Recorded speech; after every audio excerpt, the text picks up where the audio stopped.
What's up, everybody? I'm Mckenty. This is my second channel, and this is your home for my Twitch highlights and my podcast. So if you like this and you want to see more of that and you want to join the live streams, there's a link to that in the description of this video. And with that out of the way, let's talk about Spiribox. A lot of people have asked me about this band, and I am a fan, but most importantly, what I'm interested in is how they've become so successful so quickly. You know, it seems like they're an overnight success, and to some extent they kind of are.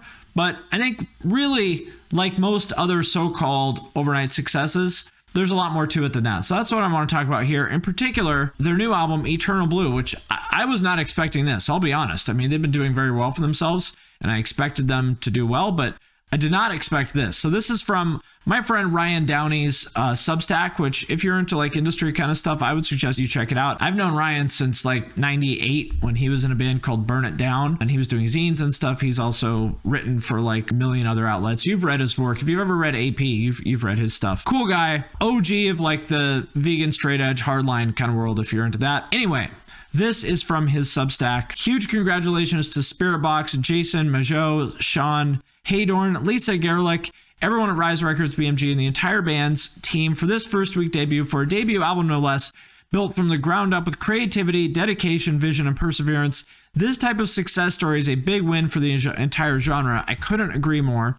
And here's what amazed me. 19,000 pure sales, which means like actual hard copies sold. 23,000 total activity. So that includes the streams, because the way they compute this, I think, is 1,250 streams equals one album sold is the last that I recall hearing. So in total, 23,000 albums sold, or the equivalent thereof, which puts them at number 13 on the Billboard 200. That's really impressive to me because it's been quite a while since a new metalcore band, I'll call them metalcore, with the debut album charted that high on Billboard. I can't remember last time that happened, actually. I mean, maybe back in the Joey days, the Rise days, maybe something like that. I don't know. It's been a while. That's no joke. I mean, number 13 on Billboard. Now, they're probably not going to stay there next week, but fuck it. Like, that's amazing. Number 1 in rock, number 1 in hard rock, number 1 in vinyl, number 2 internet albums, number 2 independent. I don't know why they're considered independent because they're on Rise, which is owned by Sony, but whatever. Number 3 digital albums, number 3 album sales,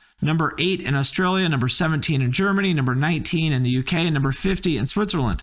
That's amazing. So what I wanted to talk about a little bit is how they made that happen. This is mostly just speculation on my part. I did a podcast with Courtney that was really good, but just pretty much speculation on my part from kind of what I've observed. Here are my thoughts. In general, you know, I think when you see a band succeed like this, or like I Prevail did a few years ago, or, you know, anytime that a band like this has kind of a breakout success, you want to attribute it to some smart move that they made, like one big thing. Here's the trick. Here's what they did. Because now every other band can do the same. And now this is like the keys to the castle. Now we know how to become as successful as they are. As much as I've tried to find that for Spiritbox, I don't think there is one. I think the Spiritbox story is more along the lines of what Ryan said here, built from the ground up with creativity, dedication, vision, and perseverance. I think that they're an example of somebody who succeeded, not because they did some kind of clever hack or had some sort of secret or, you know, some industry relationship. I just think they did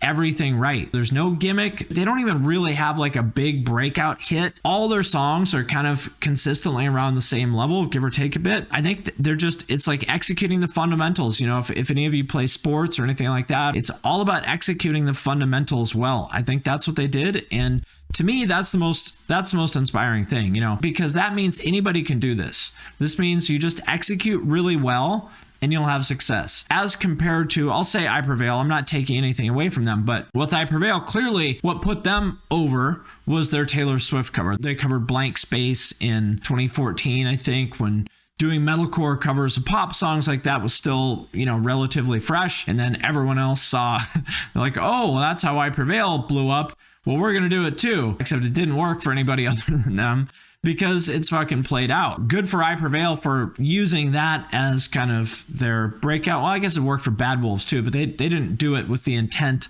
of blowing up off that cover. It just happened. Well, I Prevail did too, because they did a lot of kind of like viral growth hacking stuff on Facebook too. as far as like replying to comments so people get notifications, blah, blah. I Prevail did kind of growth hack their way to success, and I'm not taking anything at all away from that. That's smart, you know, and the stuff that they did in 2014, that was like really cutting edge social media stuff at that time. So not taking anything away from them, but with Spiritbox, I think it's a different story. It's really just a story of people who are industry veterans, learned a lot from that experience, and now you're seeing the product of all that experience and success. I guess that's the first thing I want to talk about, is to make sure that everyone's aware of kind of their history and the fact that these are not kids. This is not their first band. They've been in a couple bands, but the one that you may know them from, Courtney and Mike. Courtney's the singer, Mike is the guitarist, and they're also married. They were in I Wrestled a Bear Once. Let's listen to that because you can kind of see how much better they've gotten since then too.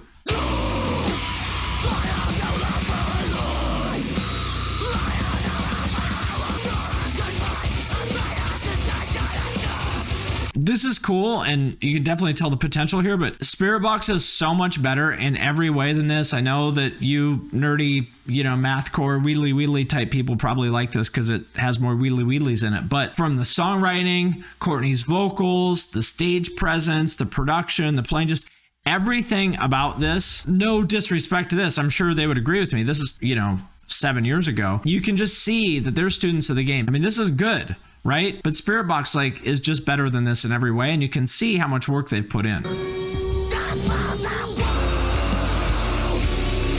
So, you know, you can see how this is sort of the seeds of Spiritbox.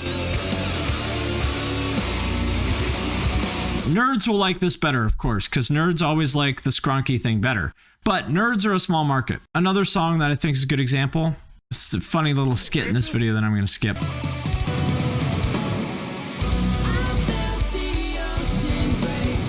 Like, this is pretty good. Spiritbox does this same thing better in every way. It's not bad or anything. It's just Spiritbox is just better in every way. I'm sure the people in the band would agree with me. Most people will disagree with you, Finny boy. Well, you can skip the condescending language for one. But objectively, Spiritbox is more successful, though. So the market has spoken. The people have spoken, and they have said that you were wrong and I am right.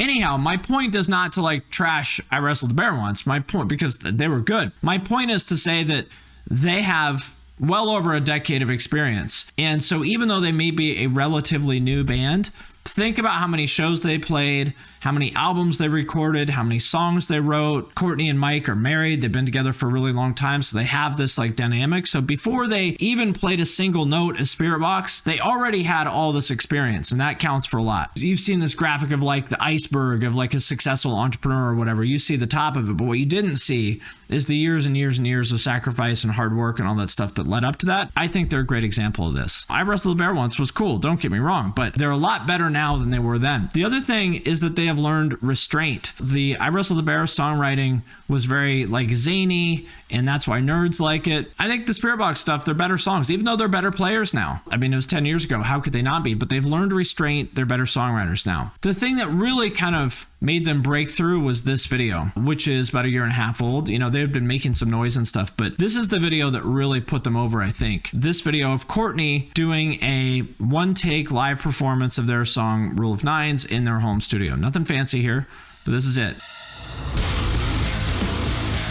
This part's pretty funny. It's time for singing, and then some screaming, and then some singing and more screaming. I offer my life, cursed in the shrine. So this video has 3 million views, which is a fucking ton for an unedited, like just plain old, just Courtney singing in their home studio video. There's nothing fancy about this. It has 3 million views. And why is that? Well, we'll skip ahead a bit.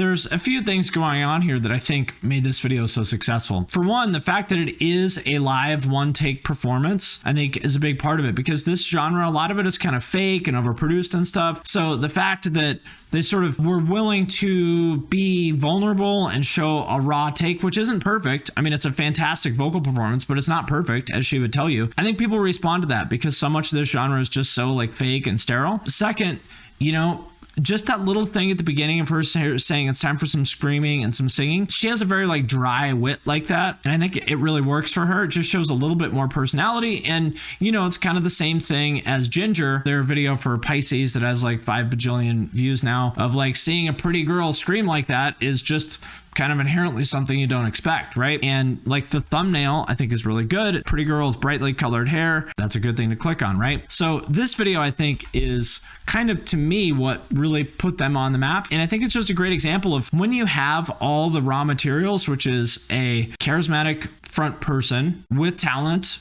and good songs, you kind of don't really need more than that, right? Any of us with a halfway decent phone could make this video. And if I made this video, no one would watch it. But when Courtney makes it, it works because she is Courtney. She has an interesting kind of charisma, which is why I wanted to play this.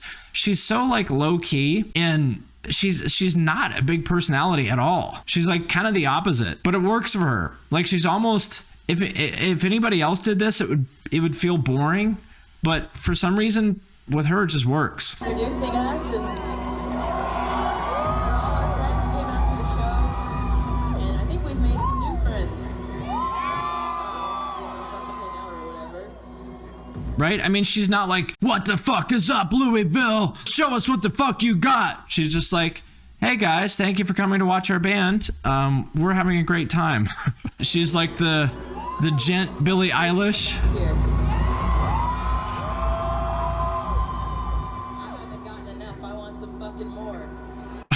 I want some fucking more. Like she says it in such a kind of unassuming, not aggressive way, which again, for most people would be lame, but for her, for some reason, it just works. That's what charisma is.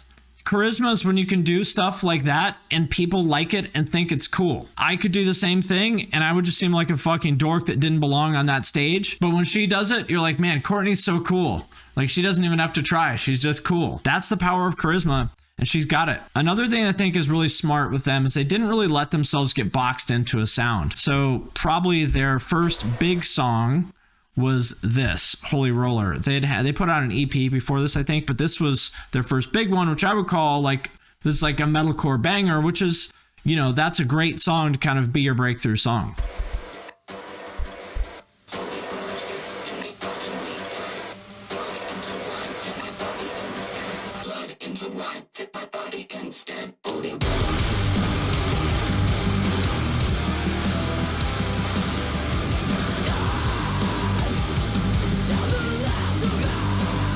Someone in the chat here says this song is pretty basic. Well, that's kind of exactly what I'm talking about. That's restraint, but it's really catchy. Like I'm not that into this style of like sort of gentcore, not my thing. Obviously, I've talked shit on it a million times. I like this song a lot. It opens with a catchy little hook, that little like sort of distorted vocal line that they do. The main riff is awesome. They're not reinventing the wheel. They're not doing anything that's never been done before, but they just do it really fucking well. I'm watching these not in order, but I just want to sort of show the range here. So that's like their metalcore banger. This is more of what you would call, I guess, like an octane core single. Just kind of a straightforward hard rock song, but very well done.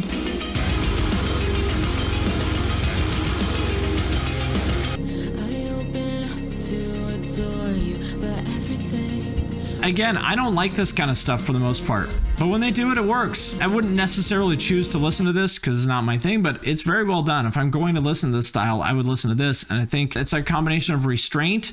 You know, I think Mike is the primary songwriter, that Mike and the other songwriters have learned how to, you know, write songs instead of just playing crazy shit. And the fact that Courtney's vocals are just that good, you know, and it's not that she's the most technical singer on earth. She's certainly very good, but the thing with vocals is they got to make you want to feel something. That's when you take like a song like this one here, Constance. This song is about Courtney's grandma having dementia and just sort of dealing with the fact that somebody you love is getting older and dying. And it's one of these things where you listen to her sing and you feel something. And that's what so many of these bands don't have. Like, I don't feel anything when I listen to them compared to this.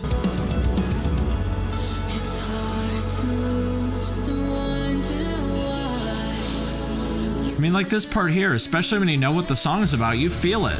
And you look in the comments here, people are saying the same thing.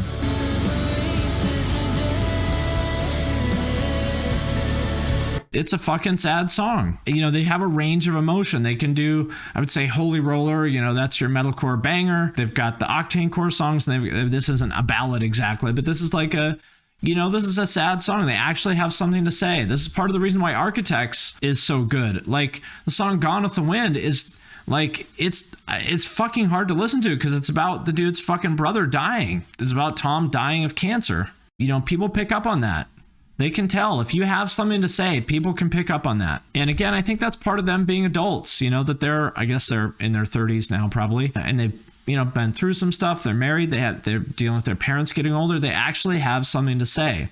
And it's something that people can relate to. Unlike a lot of these bands, which are like young dudes that just kind of, I think, don't really have anything to say. Speaking of Architects, this is my favorite song on the new album.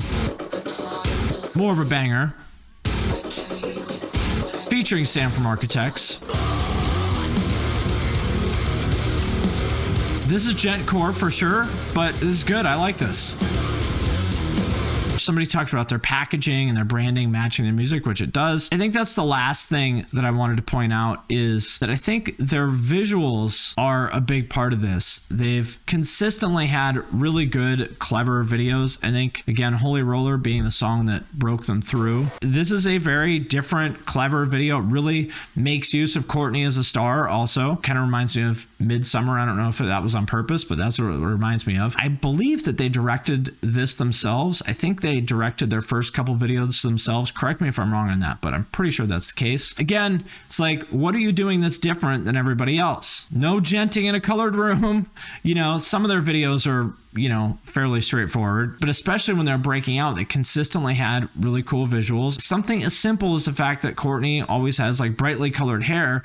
Even just something that simple is enough to stand out in a sea of dudes with beards that look like baristas or waiters at your local gastropub. You know, the fact that they just look a little bit different, it matters. That their videos are a little bit different, that matters. Again, I think they've just executed really well here. And this is not a super high budget video. I'm pretty sure they just filmed this like in their hometown. Just a little bit of makeup, but they just did something a little bit different. And going back to Iwrestledabearonce, I think, you know, obviously they had a lot of experience with that because Iwrestledabearonce was very clever, funny, like ridiculous band. And I think they've got to flex those muscles a lot there. Now they're able to, you know, use that same creativity, just maybe in a little bit less zany way. But the visuals, I think, are a big part of this. The last thing I wanted to mention is that I think they quit their day jobs. I could be wrong about that, but until very recently, like when I did the podcast with Courtney, her and Mike still had day jobs doing like data entry for some healthcare company. So they're smart. They de-risked this. They didn't put all their eggs in the basket of the band. And the reason why that's smart is because that enables them to A, take risks creatively, because, you know, if people don't like something, it's not the end of the world because, you know, it's not paying your bills. And B, it just kind of takes the stress off it, makes it a little bit more fun and allows you to just kind of not worry. It allows you to breathe a little bit more. And anytime you're more comfortable and you can breathe a little bit, you're probably going to make better art. And it's just smart. You know, as adults with families and stuff, when you're 32 years old or however old they are, you don't necessarily want to sell everything and live in a van with 6 of your friends all the time, you know? So I think that's smart, and it's very inspiring to me also. Another note, another thing that I want to mention, they're from Vancouver Island, BC. It's not exactly the middle of nowhere, but it's kind of the middle of nowhere. You have to take a ferry to get to BC or to, you know, the Seattle area. It's kind of isolated. It's kind of far out there. It's beautiful, but it's very expensive, and it's kind of isolated. And they made it happen from Victoria, BC. You know, that's not an easy place to make it. That's very far away from anything music related that's happening. Not the place you want to be if you're trying to make it, and they did. So I think that's cool and inspiring for anybody watching who is trying to make a living as a creator or a musician or,